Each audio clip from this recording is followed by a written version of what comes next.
Before we start off today's video, if you guys would like to join the Discord server, link will be in the description below and it will also be in that pinned comment. If it's been more than 7 days, please use the latest video as that's one where the links will be working. And of course, I'd love to have you on the channel as well as the Discord server, so make sure to subscribe with that bell on so you don't miss any videos or any of the YouTube community sections or even the YouTube shorts, and make sure to like the videos as well. But anyway, let's get right into the video. What's up everyone, welcome back to another video. Today, wow, look at this. This is the Hyundai Ioniq 6. This is Hyundai's big electric saloon car, and well, look at it. I mean, this is a Hyundai. This style is a Hyundai. Who would have thought? Give it 20 years ago, no one would have thought of this.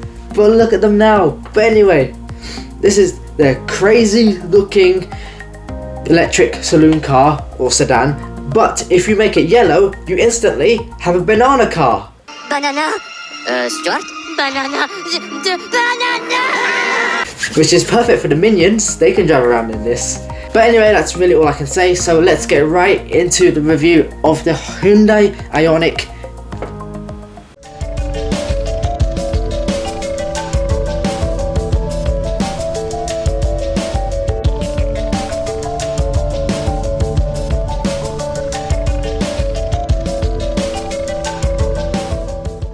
Alright, when it comes to the exterior looks, from the front, it's cool, there is no doubt about that. I mean, just look at the whole design. I mean, it's more than you ever expect from some form of Hyundai. I mean, the lights, well, they got like little square things in them, which we'll get back to later in the exterior looks. You got it at the bottom as well, and it's just a very cool design. It adds sort of an electric feel to an electric car already. And then the overall design, I mean, I don't really know what to say, but I do know it's cool. You got vents as well. It's just a stylish car overall, really. I mean, you got a strip that goes across, you got probably cooling somewhere, you got stuff really, but it's not plain, let's put it that way. The side, well, this is the main point of the banana car. Look at it. It's long, it's curvy, it's half a banana, or maybe half a banana, but somehow the banana's gone flat underneath. But anyway, I mean, it's super cool. Just look at it, man. I don't need to say anything else. I mean, you've got a swooping roofline that eventually comes down and ends up at the boot, which is nice, along with that little spoiler as well. It's just a very, very, very cool design. I know that to some people they may not like this, but I personally like this a lot. It's just the size that bugs me. I don't like large cars. The rear, well, we are back with the squarey dots, and as you can see, they are pretty much everywhere. The rear is infested with them, like little ants or bed bugs in your bed. I mean, it's just everywhere. You got Ioniq 6 written out. You know, you got an entire light bar that just goes all across everywhere, and then you got lights on the bumper as well, which I don't know, it's kind of giving me Terminator vibes, and I don't know why, but either way, it is super cool. And that spoiler as well definitely adds some, I wouldn't say coolness, not spoiliness either, it adds flair, something or other. But anyway, it's just really, really cool. It's a really nice design. I really like it. When it comes to the interior, well, I mean, we're going to be quick here, there's not much to talk about. So, it looks a basic design, which is fine, but there's more than meets the eye. For example, you got two big screens like in a Mercedes. Then you got what looks like the cameras for mirrors on the inside, on each side, like a Honda E, or like in a London electric bus. So that is pretty cool. And then the rest of it, you know, it's like Volvo's hollow dashboard, whatever they call it, transparent dashboard, except instead of being flat, it's underneath you. And as a result, you've got all the stuff on top, like your window controls and, you know, a place to rest your key, and you've got cup holders, etc. And then you've got normal climate control buttons as well, which are actually there and not within the screen. So thank you, Hyundai, for not being idiots putting them in the screen. Thank you for that. And the rest of it, it's just overall good to see. You know, it looks pleasant, you know, everything's high up where you need to see it for your eyes to be concentrating, etc. or that hollow thing might throw off some people, because it's like having, you know, the center console there, and, you know, like a sporty car, you know, cutting you off from your passenger, but you're kind of not cutting yourself off from your passenger. So it's a bit, depends on the people really. The performance, well, there's 3 choices. Well, technically there's 2 for the UK, might be for everywhere else, or most places anyway, but there is another one, and I'll get to that last. So the first one is the most powerful version you can get. It has a 77 kilowatt hour battery, and with the motor, 2 motors in fact, 320 horsepower and 446 pound-feet of torque. It is all-wheel drive, as it has 2 motors, one for the front and the back. It weighs, give or take, 2.1 tons, which is probably the heaviest car reviewed on this channel. As it's electric, you're just automatic really, I mean, not much to say on that. 0 to 60 is 4.9 seconds, which is, well, rapid enough frankly, and the top speed is 115 miles an hour. So, you know, like electric cars, you know, it can have somewhat of a lower top speed.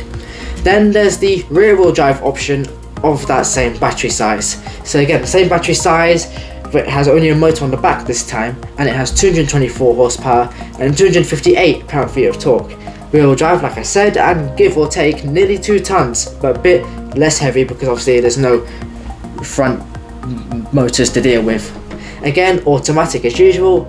0 to 60 has been made slower to 7.2 seconds, but that's for obvious reasons. And the top speed is the same at 115 miles an hour, so yeah. Now this is the one that the UK doesn't get, and probably some other markets as well. I mean, it would be nice to have it, you know. There might be someone who loves the look of the Hyundai Ioniq 6, you know, they like the interior, they like the exterior, you know, super cool, but if they don't want to spend as much, or they don't drive that much, or they don't need that much power, then why can't we have this option too? I mean, I know they have some reason for it, I don't know what it is, but I know they have it, but you know, it'd be nice to have it in the UK, I'm just saying. So the battery has been reduced to 53 kilowatt hours, and now it has 149 horsepower and the same 258 pound-feet of torque as the previous one. The drivetrain, it is rear-wheel drive again, like the last one. Weight is less at 1850 kilograms, and as usual, automatic. 0 to 60 is 8.8 seconds, which is, well, fine for the everyday person. And the top speed is still, again, the same at 115 miles an hour. Wouldn't be surprised if they're limited. Haven't heard anything about it, but wouldn't be surprised if they are. When it comes to the practicality of this car, let's start off the boot. Now that is 401 litres big, and that, well, frankly, is huge. That is great, and I have no complaints on that. And if you get the rear-wheel drive versions, the Fruit, also known as the Frunk if you're American, is 45 litres. However, it does shrink to 14.5 litres if you get the all-wheel drive version, because of course you got motors underneath the front area as well. But let's be grateful it even comes with a front. Some cars don't even bother. So that's all good. The rear seats, well, they're half good. So leg room, well, that is plentiful. I mean, I know I'm short and all, but you know, even, who should we say? The giant who's in that story, you know, we climbed the beanstalk, even he'll be happy with knee room on that car. However, I have read that, you know, it's a bit difficult with putting your feet underneath because, you know, things are raised and you've got batteries under the floor, so that's not good. But the main point of it being not good and being 50-50 split is because of that sloping roof line, which is, you know, it does cut off headroom, and as a result, 6-footers will just about be alright. However, if you do become taller, can you become taller? I mean, if you're a child and you become taller, yeah, I guess you can do. But then you will start to notice that, you know, your head starts touching the ceiling and you have to cramp a little bit. So that's kind of what you have to understand with, you know, having a roof that goes like this, that literally is like an egg. I mean, it's not bad, it's just bad for taller people. When it comes to the handling and the comfort, let's start with the comfort. So it was reasonably comfortable over London bumps, or any bumps for that matter. However, it did jiggle about somewhat, it was a bit unsettled, but the overall ride quality was alright. You know, the passengers, they shouldn't be complaining about the ride quality in this car. It's just a bit, I don't even know what word I just said. Just a bit jittery, bouncy, I don't know what I just said. But either way, I know that sounds like I'm contradicting myself, but trust me, I'm not. You know, it's comfortable enough, but it does feel a bit rough on the other side as well. But at higher speeds, that's completely fine. The car works perfectly fine. And when it comes to handling, well, it could hold its own in a corner. You know, you had somewhat stiffer suspension. The steering was, how do I put it, light enough and responsive enough. The car comes with 20-inch rims, which can affect the ride quality as well, but it does also improve the cornering as well. It does help with all that grip in the tires. Well, the tires on the wheels, 20-inch wheels anyway, that's what I meant to say.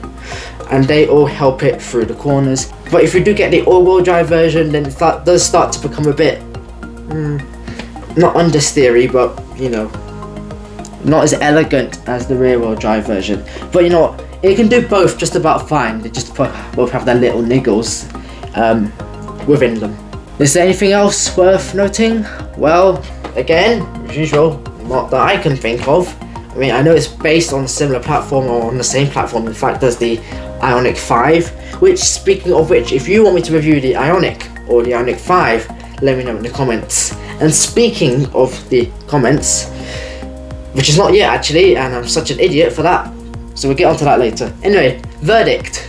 So the pros are, it has decent performance, the legroom is plentiful, the interior is really nice, the exterior is super cool, and handling is, well, alright for your normal person. However, the cons are, the rear headroom is limited if you get over 6 foot. The ride can be rough, it can fidget somewhat, and the basic battery would be nice for, you know, whatever countries don't get it. If your country has all 3 versions, then really you can take that con off, but technically it's not really a con, it's just something I think we could use, you know, so it's kind of a hit or miss if you want to include it. But yeah, that really concludes the review of the Hyundai Ioniq 5. No, this is Ioniq 6, ignore that. I do like this. I do like the look of this car.